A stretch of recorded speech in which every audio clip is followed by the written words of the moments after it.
ಸ್ನೇಹಿತರೆ, ನನ್ನ ಹಿಂದಿನ ಎಪಿಸೋಡ್ನಲ್ಲಿ ಪ್ರೋರೇಟಾ ಆಧಾರದ ಮೇಲೆ ನಮ್ಮ ಹೈಯರ್ ಪೆನ್ಷನನ್ನು ಯಾವ ರೀತಿ ಲೆಕ್ಕಾಚಾರ ಮಾಡಬೇಕು ಅಂತ ನಾನು ತಿಳಿಸಿದ್ದೀನಿ. ಇನ್ನು ಸರಳವಾಗಿ ನಮ್ಮ ಹೈಯರ್ ಪೆನ್ಷನನ್ನು ಲೆಕ್ಕಾಚಾರ ಮಾಡುವ ವಿಧಾನವನ್ನು ನಾನು ತಮಗೆ ವಿವರಿಸೋದಕ್ಕೆ ಪ್ರಯತ್ನ ಮಾಡ್ತಾಯಿದ್ದೀನಿ. ತಮ್ಮ ಕಣ್ಮುಂದೆ ಒಂದು ಚಾರ್ಟ್ ಇದೆ, ಅಂಕಿಅಂಶಗಳಿದೆ. Pension calculation based on pro rata method as per EPFO email dated 14 February 2024. ಈ ಇಮೇಲ್ ಆಧಾರದ ಮೇಲೇ ಪ್ರೋರೇಟಾ ಕ್ಯಾಲ್ಕುಲೇಷನ್ ಫಾರ್ಮುಲಾ EPFನವರು ಎಲ್ಲ ಭವಿಷ್ಯ ನಿಧಿ ಕಚೇರಿಗೆ ತಿಳಿಸಿರೋದ್ರಿಂದ ಅದರ ಆಧಾರದ ಮೇಲೆ ನಾನು ಹಿಂದೇನೂ ವಿವರಣೆ ಕೊಟ್ಟಿದ್ದೆ. ಈಗಲೂ ಕೂಡ ಇದರ ಬಗ್ಗೆ ಸರಳವಾಗಿ ವಿವರಿಸೋದಕ್ಕೆ ಪ್ರಯತ್ನ ಮಾಡ್ತಾಯಿದ್ದೀನಿ. ಇಲ್ಲಿ ಪಾಸ್ಟ್ ಸರ್ವಿಸ್ ಪೆನ್ಷನ್ ಅಂತ ಹೇಳ್ತೀವಿ. ಇದು ಯಾರೆಲ್ಲ 16/11/95 ಮುಂಚಿತವಾಗಿ ನೇಮಕ ಆಗಿದ್ದಾರೆ, PFಗೆ ಮೆಂಬರ್ ಆಗಿದ್ದಾರೆ, ಅವರುಗಳಿಗೆ 300ರಿಂದ 560 ರೂಪಾಯಿವರೆಗೆ ಮ್ಯಾಕ್ಸಿಮಮ್, ಗರಿಷ್ಠ 560 ಇದೆ, 560ರವರೆಗೂ ಪೆನ್ಷನ್ನು ಕೊಡ್ತಾರೆ. ಯಾರೆಲ್ಲ 10 ವರ್ಷ ಸೇವೆ ಮಿನಿಮಮ್ ಕೆಲಸಕ್ಕೆ ಸೇರಿದಾಗಿಂದ 10 ವರ್ಷ ಸೇವೆ ಕಂಪ್ಲೀಟ್ ಆಗಿದ್ದರೆ 58 ವರ್ಷಕ್ಕೆ ಪೆನ್ಷನನ್ನು ಲೆಕ್ಕಾಚಾರ ಮಾಡೋದು ಎಲ್ರಿಗೂ. ಆವಾಗ ಈ ಪಾಸ್ಟ್ ಸರ್ವಿಸ್ ಪೆನ್ಷನ್ ಗರಿಷ್ಠ ಮ್ಯಾಕ್ಸಿಮಮ್ 560 ರೂಪಾಯಿ ಹಾಕ್ತಾರೆ. ಇದು ಒಂದು ಪಾರ್ಟ್. ಎರಡನೇ part pension calculation up to 31 August 2014, ಅಂದರೆ 16/11/95ರಿಂದ 31/8/2014 ಪೆನ್ಷನನ್ನು ಲೆಕ್ಕಾಚಾರ ಮಾಡಬೇಕಾಗುತ್ತೆ. ಎರಡನೇ ವಿಧ. ಮೊದಲನೇದು ಪಾಸ್ಟ್ ಸರ್ವಿಸ್ ಪೆನ್ಷನ್ 560. ಇದು ಎಷ್ಟು ಅಮೌಂಟ್ ಬರುತ್ತೆ, ಎಷ್ಟು ಮೊತ್ತ ಬರುತ್ತೆ ಅನ್ನೋದು ಕೂಡ ನಾವು ಲೆಕ್ಕಾಚಾರ ಮಾಡಬೇಕಾಗತ್ತೆ. ಇದ್ರದ್ದು ಫಾರ್ಮುಲಾ ಏನು ಹೇಳುತ್ತೆ, 60 ತಿಂಗಳ average salary basic plus DA proceeding the date of exit 58 years, 58 ವರ್ಷ ತುಂಬುವ ಮೊದಲ 60 ತಿಂಗಳ ಸರಾಸರಿ ವೇತನ, ಆರ್ ಅಥವಾ ಹೈಯೆಸ್ಟ್ ಮಂತ್ಲಿ ಸ್ಯಾಲ್ರಿ ಫ್ರಮ್ 16/11/95ರಿಂದ 31 ಆಗಸ್ಟ್ 2014. 16/11/95ರಿಂದ 31 ಆಗಸ್ಟ್ 2014 ಅವಧಿನಲ್ಲಿ ತಾವುಗಳು ಪಡೆದಂತಹ ಹೆಚ್ಚಿನ ವೇತನ ಅಂದರೆ ಹೈಯೆಸ್ಟ್ ಸ್ಯಾಲರಿ ಅದನ್ನು ಪರಿಗಣಿಸಬೇಕಾಗುತ್ತೆ. ಇವೆರಡನ್ನು ತುಲನೆ ಮಾಡಿದಾಗ ವಿಚ್ ಎವರ್ ಈಸ್ ಲೆಸ್ ಅದು ಪೆನ್ಷನಬಲ್ ಸ್ಯಾಲ್ರಿ ಆಗುತ್ತೆ. ಪ್ರೋರೈಟಾದಲ್ಲಿ ಮೊದಲ ಭಾಗವಾಗಿ ಪೆನ್ಷನಬಲ್ ಸ್ಯಾಲ್ರಿ ಆಗುತ್ತೆ. ಪಕ್ಕದಲ್ಲಿ ಇದೆ ಪೆನ್ಷನಬಲ್ ಸರ್ವಿಸ್ ಫ್ರಮ್ 16/11/95ರಿಂದ 31 ಆಗಸ್ಟ್ 2014. ತಾವುಗಳು 16/11/95ರಿಂದ 31 ಆಗಸ್ಟ್ 2014ರವರೆಗೆ ಏನೆಲ್ಲ ಸೇವೆ, ಎಷ್ಟು ವರ್ಷ ಸೇವೆ ಮಾಡಿದ್ದೀರಾ ಅದನ್ನು ಮಲ್ಟಿಪ್ಲೈಡ್ ಬೈ ಇಲ್ಲಿ ಏನು ಬಂದಿತ್ತು ವಿಚ್ ಎವರ್ ಇಸ್ ಲೆಸ್ 14 ಒಳಗಡೆ ಪೆನ್ಷನಬಲ್ ಸ್ಯಾಲರಿ ಮಲ್ಟಿಪ್ಲೈ ಮಾಡ್ತಾರೆ, ಡಿವೈಡೆಡ್ ಬೈ 70 ಅಂತ ಮಾಡ್ತಾರೆ. 70 ಅಂದರೆ ಏನು ಅಂತ ಸುಮಾರು ಜನ ನನಗೆ ಕೇಳಿದ್ರು. ಈಗಿನ ಒಂದು ಜೀವಿತ ಅವಧಿ, ಸರಾಸರಿ ಜೀವಿತ ಅವಧಿ 70 ವರ್ಷ. ಅಂದರೆ ನಾವು 70 ವರ್ಷ ಇಂಡಿಯಾದಲ್ಲಿ ಅದರಲ್ಲೂ ಭವಿಷ್ಯ ನಿಧಿ ಮೆಂಬರ್ಗಳು 70 ವರ್ಷ ಬದುಕ್ತಾರೆ ಅಂತ ನಾವು ಅರ್ಥ ಮಾಡ್ಕೋಬೇಕು.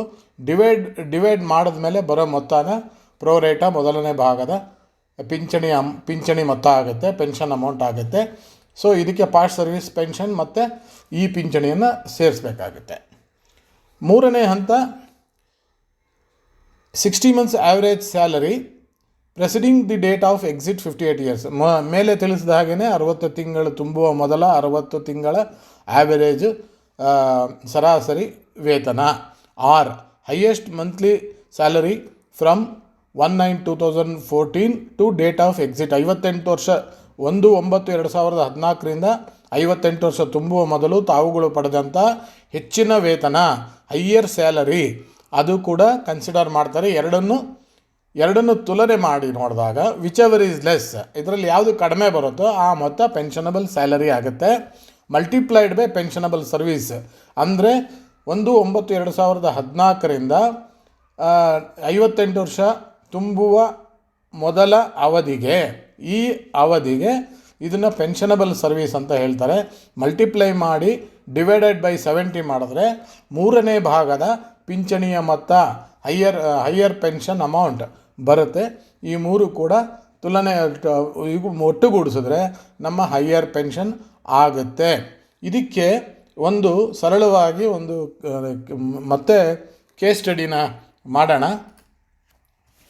ತಮ್ಮ ಕಣ್ಮುಂದೆ ಕಾಣ್ತಾ ಇದೆ ಒಂದು ಅಂಕಿಅಂಶಗಳು. ಮೊದಲನೆಯದು pensionable salary up to 31st August 2014. ಇದು ಪ್ರೋರೇಟಾದ ಮೊದಲನೇ ಭಾಗ. Pensionable service up to 31st August 2014. ಇದು ಯಾರೆಲ್ಲ 31 ಮೇ 2017ಕ್ಕೆ 58 ತುಂಬಿದೆ ಅಂತ ಭಾವಿಸ್ಕೊಳ್ಳೋಣ, ಅವರಿಗೆ 21 ವರ್ಷ 6 ತಿಂಗಳು ಸರ್ವಿಸ್ ಸಿಗುತ್ತೆ. 16/11/1995ರಿಂದ 31 ಆಗಸ್ಟ್ 2014ರವರೆಗೆ 21 ವರ್ಷ 6 ತಿಂಗಳು ಬರುತ್ತೆ. ಇಲ್ಲಿ ಪಾಸ್ಟ್ ಸರ್ವಿಸ್ ಪೆನ್ಷನ್ ಸರ್ವಿಸ್ ಇದೆಯಲ್ಲ, ಪಾಸ್ಟ್ ಪೀರಿಯಡ್ ಸರ್ವಿಸ್ ಇಲ್ಲಿ ಲೆಕ್ಕಕ್ಕೆ ಬರಲ್ಲ. ಅದಕ್ಕಾಗಲೇ ಪಿಂಚಣಿ ನಾವು ಲೆಕ್ಕಾಚಾರ ಮಾಡಿಬಿಟ್ಟಿರ್ತೀವಿ. ಅದಾದಮೇಲೆ ಪೆನ್ಷನಬಲ್ ಸ್ಯಾಲ್ರಿ ಆಫ್ಟರ್ 1/9/2014 ನಂತರದ ಪೆನ್ಷನಬಲ್ ಸ್ಯಾಲರಿ. ಆಗಲೇ ನಾನು ಹಿಂದಿನ ಸ್ಲೈಡಲ್ಲಿ ನಾನು ಎಕ್ಸ್ಪ್ಲೇನ್ ಮಾಡಿದ್ದೀನಿ ಅದನ್ನು ಯಾವ ಥರ ಲೆಕ್ಕಾಚಾರ ಮಾಡಬೇಕು ಅಂತ. 31/5/2017ಕ್ಕೆ 58 ವರ್ಷ ತುಂಬಿದ್ರೆ ಪೆನ್ಷನಬಲ್ ಸರ್ವಿಸ್ ಆಫ್ಟರ್ 1/9/2014 2 ವರ್ಷ 9 ತಿಂಗಳು ಬರುತ್ತೆ.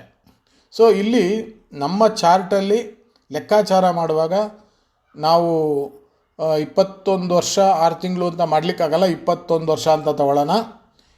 ಪೆನ್ಷನಬಲ್ ಸರ್ವಿಸ್ ಆಫ್ಟರ್ 1/9/2014 ಇದು 2 ವರ್ಷ 9 ತಿಂಗಳು ಅಂತ ತಗೊಳ್ಳಿಕ್ಕಾಗಲ್ಲ, 2 ವರ್ಷ ಅಂತ ಕನ್ಸಿಡರ್ ಮಾಡೋಣ. ಅಕ್ಯುರೇಟಾಗಿ ಕ್ಯಾಲ್ಕುಲೇಟ್ ಮಾಡುವಾಗ ಈ ಅವಧಿ ಕೂಡ ಇಂಪಾರ್ಟೆಂಟ್ ಆಗುತ್ತೆ.